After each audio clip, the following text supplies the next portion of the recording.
اعوذ باللہ من الشیطان الرجیم بسم اللہ الرحمن الرحیم الحمد للہ رب العالمین والصلاة والسلام علی سید الانبیاء والمرسلین وخاتم النبیین اللہم صلی علی من روحہ محراب الارواح والملائکۃ والکون اللہم صلی علی من ہوا امام الانبیاء والمرسلین اللہم صلی علی من ہوا امام اہل الجنت عباد اللہ المؤمنین وعلی آلہ واصحابہ اجمعین برحمتک یا ارحم الراحمین۔ معزز ناظرین، السلام علیکم ورحمۃ اللہ وبرکاتہ۔ جاذب پبلیکیشنز میں خوش آمدید۔ میں محمد سعید جاذب آپ کی خدمت میں حاضر ہوں۔ تعلیم القرآن کا سلسلہ جاری ہے اور میں آپ کی خدمت میں سورۃ المائدہ کی تفصیلات و تشریحات پیش کر رہا ہوں۔ آج کی نشست میں سورۃ المائدہ کی آیات نمبر 87 اور 88 شامل ہیں۔ ارشاد باری تعالیٰ ہے، یا ایھا الذین آمنوا لا تحرموا طیبات ما احل اللہ لکم ولا تعتدوا ان اللہ لا يحب المعتدین وکلوا مما رزقکم اللہ حلالا طیبا واتقوا اللہ الذی انتم بہ مؤمنون۔ اے ایمان والو، ان چیزوں کو حرام نہ قرار دو جنہیں اللہ تعالیٰ نے تمہارے لیے حلال فرما دیا ہے، اور حد سے تجاوز نہ کرو۔ بے شک اللہ تعالیٰ حد سے تجاوز کرنے والوں کو پسند نہیں کرتا، اور اللہ تعالیٰ نے جو حلال اور پاکیزہ رزق تمہیں دے رکھا ہے اس میں سے کھاؤ، اور اللہ تعالیٰ سے ڈرتے رہو جس پر تم ایمان لائے ہو۔ یا ایھا الذین آمنوا لا تحرموا طیبات ما احل اللہ لکم ولا تعتدوا ان اللہ لا يحب المعتدین۔ اے ایمان والو، ان چیزوں کو حرام نہ قرار دو جنہیں اللہ تعالیٰ نے تمہارے لیے حلال فرما دیا ہے، اور حد سے تجاوز نہ کرو۔ بے شک اللہ تعالیٰ حد سے تجاوز کرنے والوں کو پسند نہیں کرتا۔ ناظرین، حلال و طیبات کے بارے میں ایک مفصل بیان اس سے پہلے گزر چکا ہے۔ اس سلسلہ میں سورۃ المائدہ کی آیت نمبر 4 کے سلسلہ میں کی تشریحات پیش کرتے ہوئے میں نے آپ کے سامنے ذکر کر دیا تھا۔ علامہ ثناء اللہ پانی پتی رحمۃ اللہ علیہ فرماتے ہیں کہ طیبات سے مراد ہیں پسندیدہ اور مزیدار چیزیں جو مرغوب طبع ہوں۔ ترتیب آیات میں ایک خاص خوبی ہے، اور حلال وہ چیزیں ہیں جنہیں اللہ تعالیٰ نے یا رسول کریم صلی اللہ علیہ وسلم نے کھانے کی اجازت دی ہے۔ کوئی بھی طیب چیز حلال ہے بشرطے کہ اسے حرام قرار نہ دیا گیا ہو۔ آیت مبارکہ میں جہاں حرام کو حلال اور حلال کو حرام بنانے کی ممانعت اور اعتدال کی راہ اختیار کرنے کی دعوت دی گئی ہے، وہاں ایک مقصد یہ بھی ہے کہ پاکیزہ چیزوں کو استعمال کرنے میں اسراف سے کام لینے کی ممانعت کر دی گئی ہے۔ علامہ ابن جریر طبری رحمۃ اللہ علیہ نے محمد بن عوف رضی اللہ تعالیٰ عنہ، یہ حضرت عبد الرحمن بن عوف رضی اللہ تعالیٰ عنہ کے بیٹے تھے، ان کی سند سے بیان کیا ہے کہ حضرت عثمان بن مظعون رضی اللہ تعالیٰ عنہ اور بعض دوسرے صحابہ کرام رضی اللہ تعالیٰ عنہم نے عورتوں اور گوشت کو اپنے اوپر حرام کر لیا تھا، اور چھریاں لے کر مردانہ آلات کو کاٹ ڈالنے کا محکم ارادہ کر لیا تھا، تاکہ نفسانی خواہش کی جڑ ہی کٹ جائے اور عبادت کے لیے فراغت حاصل ہو جائے۔ اس پر یہ آیہ مبارکہ نازل ہوئی۔ ناظرین، امام بغوی رحمۃ اللہ علیہ نے اہل تفسیر کی روایت سے لکھا ہے کہ ایک روز رسول اللہ صلی اللہ تعالیٰ علیہ وسلم نے وعظ فرمایا اور قیامت کا تذکرہ کیا، جس کو سن کر لوگوں کے دلوں میں رقت طاری ہو گئی اور رونے لگے۔ سننے والوں میں چند جلیل القدر صحابہ اکرام رضی اللہ تعالیٰ عنہم بھی شامل تھے۔ ان میں سے 10 صحابہ اکرام رضی اللہ تعالیٰ عنہم یعنی حضرت عثمان بن مظعون رضی اللہ تعالیٰ عنہ کے گھر میں جمع ہوئے۔ ان حضرات میں حضرت ابو بکر صدیق، علی ابن ابی طالب رضی اللہ تعالیٰ عنہ، عبداللہ بن مسعود رضی اللہ تعالیٰ عنہ، عبداللہ بن عمرو رضی اللہ تعالیٰ عنہ، ابو ذر غفاری رضی اللہ تعالیٰ عنہ، ابو حذیفہ رضی اللہ تعالیٰ عنہ کے آزاد کردہ غلام سالم رضی اللہ تعالیٰ عنہ، مقداد بن اسود رضی اللہ تعالیٰ عنہ، سلمان بن فارسی رضی اللہ تعالیٰ عنہ، اور ماقل بن مقرن رضی اللہ تعالیٰ عنہ شامل تھے۔ مشورہ کے بعد طے پایا کہ سب کے سب تارک الدنیا ہو کر ٹاٹ کا لباس پہن لیں گے، آلات مردانگی کو قطع کر لیں گے، ہمیشہ روزہ رکھیں گے، رات بھر نمازیں پڑھیں گے، بستر پر نہیں سوئیں گے، گوشت اور چربی نہیں کھائیں گے، عورتوں اور خوشبو کے پاس بھی نہیں جائیں گے، اور زندگی سیاحت میں بسر کریں گے۔ جو ہی اس کی اطلاع رسول کریم صلی اللہ تعالیٰ علیہ وآلہ وسلم کو ملی، آپ صلی اللہ تعالیٰ علیہ وسلم نے حضرت عثمان بن مظعون رضی اللہ تعالیٰ عنہ کے مکان پر تشریف لے گئے۔ اس وقت ان اصحاب میں سے کوئی وہاں موجود نہ تھا، لہٰذا رسول کریم صلی اللہ تعالیٰ علیہ وسلم نے حضرت عثمان بن مظعون رضی اللہ تعالیٰ عنہ کی زوجہ حضرت خولہ رضی اللہ تعالیٰ عنہا سے استفسار کیا، جس کے جواب میں انہوں نے عرض کی کہ یا رسول اللہ، یہ بات ٹھیک ہے۔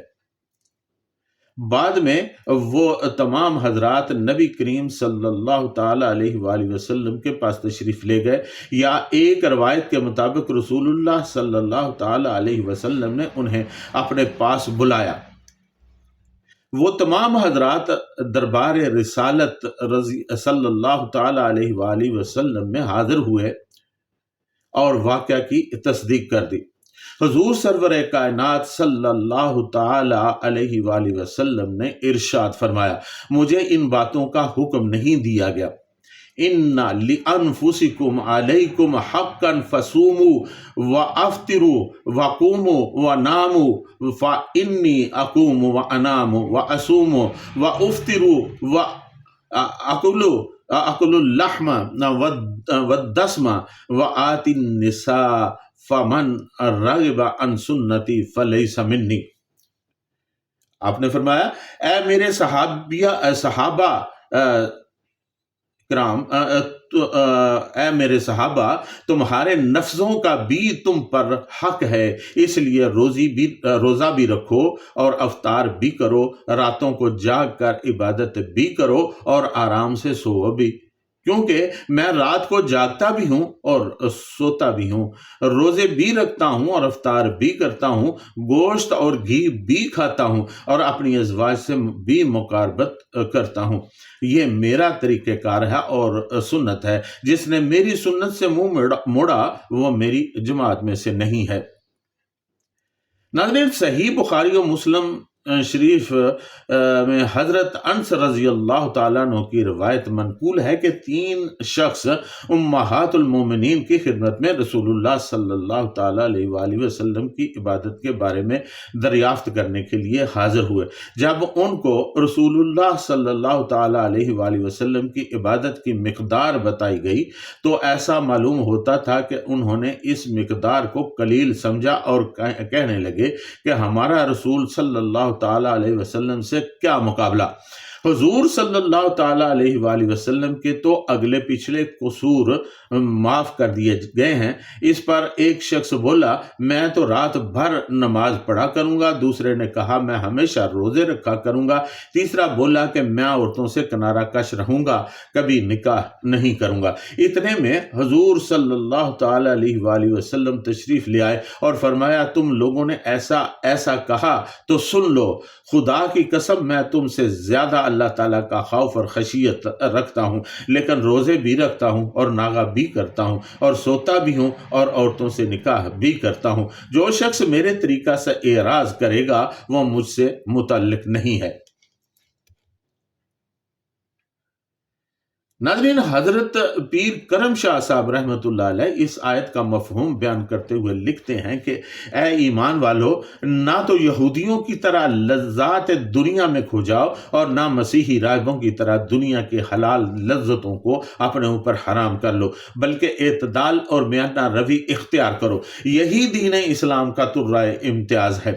اس آیت میں لا تحرمو کا معنی یہ ہے کہ نہ تو یہ اعتقاد رکھو کہ یہ چیزیں حرام ہیں اور نہ زبان سے ایسا کہو، اور نہ ان کے استعمال کو اس طرح ترک کرو جیسے حرام چیز کو ترک کر دیا جاتا ہے۔ ناظرین، اولیاء کرام رحمۃ اللہ علیہم نفس سرکوبی کے لیے بعض حلال چیزوں کو استعمال نہیں کرتے تو وہ ان کی حرمت کے قائل نہیں ہوتے،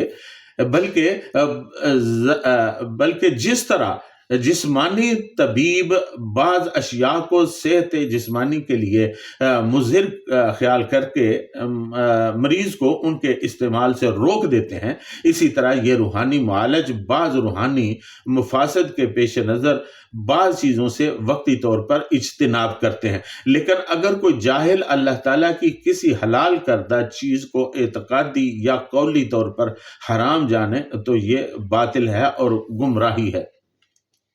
وَكُلُوا مِمَّا رَزَقَكُمُ اللَّهُ حَلَالًا طَيِّبًا، اور اللہ تعالیٰ نے جو حلال اور پاکیزہ رزق تمہیں دے رکھا ہے اس میں سے کھاؤ، جیسا کہ پہلے بھی بیان کیا جا چکا ہے کہ حلال چیز وہ ہے جسے شریعت نے حرام قرار نہیں دیا، اور طیب اس لحاظ سے کہ طبع انسانی اس کی طرف مائل ہوتی ہے۔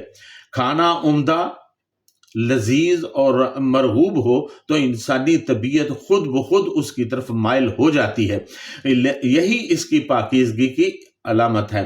اور اس کے ساتھ یہ بھی ضروری ہے کہ ایسی چیز میں کسی کا حق متعلق نہ ہو۔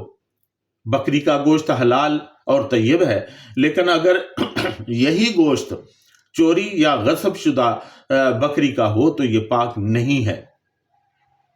بکری حلال جانور ہے، لیکن اگر اسے صحیح طریقہ سے ذبح نہ کیا جائے تو حلال نہیں ہوگی۔ طیب چیز میں ظاہری پاکیزگی کا ہونا بھی لازم ہے، گندی اور خبیث چیز کا استعمال جائز نہیں۔ پکا ہوا سالن حلال اور طیب ہے، لیکن اگر وہ گل سڑ جائے اور اس میں بدبو پیدا ہو جائے تو وہ حلال و طیب نہیں رہے گا۔ اس کے علاوہ العقل فی ہذہ الآیت عبارت عن التمتع بالعقل والشرب واللباس والرکوب وغیر ذالک، یعنی عقل سے مراد کھانا ہی نہیں بلکہ بمعنی تمتع ہے، یعنی فائدہ اٹھانا، استعمال کرنا، کھانے پینے پہننے کی صورت میں ہو یا سواری وغیرہ کرنے کی شکل میں ہو۔ وَاتَّقُوا اللَّهَ الَّذِي أَنْتُمْ بِهِ مُؤْمِنُونَ، اور اللہ تعالیٰ سے ڈرتے رہو جس پر تم ایمان لائے ہو۔ ناظرین، شریعت نے جو چیزیں حرام قرار دی ہیں ان میں کوئی نہ کوئی جسمانی یا روحانی خرابی پائی جاتی ہے۔ حلال کو حلال اور حرام کو حرام سمجھنا ملت ابراہیمی کا اہم اصول ہے۔ اگر حلال کو حرام قرار دے دیا جائے تو مصلحت عامہ خراب ہو جائے گی، سوسائٹی پر برے اثرات مرتب ہوں گے، لہٰذا حلال چیزوں سے استفادہ کرنا چاہیے اور حرام چیزوں سے پرہیز لازم ہے۔ اسی چیز کا نام تقویٰ ہے۔ اللہ تعالیٰ ہمارا خالق و مالک ہے، حلت و حرمت کا قانون اسی کے دائرۂ اختیار میں ہے، چنانچہ اس قانون کی پابندی کرتے رہنا چاہیے۔ ناظرین، آپ نے حلال و حرام کے بارے میں تفاصیل سنی۔ اللہ تعالیٰ سے دعا کرتے رہنا چاہیے کہ اللہ تعالیٰ ہمیں حلال کھانے کی توفیق عطا فرمائے اور حرام سے بچنے کی توفیق عطا فرمائے۔ لیکن یہ صرف دعا سے کام نہیں ہوگا، ہمیں خود بھی عزم کرنا ہوگا کہ ہم ہر حرام چیز سے بچیں گے، خواہ وہ کسی بھی شکل میں کیوں نہ ہو۔ حرام سے قرآن مجید نے قطعاً منع کر دیا ہے، اور حلال چیزیں کھا لینی چاہیے، ان سے اجتناب نہیں کرنا چاہیے، خام خواہ کی پابندیاں بھی نہیں عائد کرنا چاہیے، اسی میں مصلحت ہے۔ اللہ تعالیٰ سے دعا ہے کہ اللہ تعالیٰ ہمیں قرآن حکیم کی ان آیات کو سمجھنے کی توفیق عطا فرمائے اور پھر ان پر عمل کرنے کی بھی توفیق عطا فرمائے۔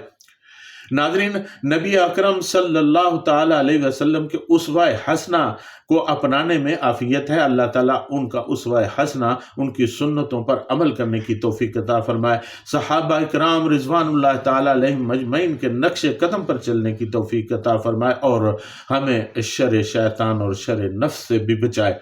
اس کے ساتھ ہی آج کی نشست میں آپ سے اجازت، وما علینا الا البلاغ المبین۔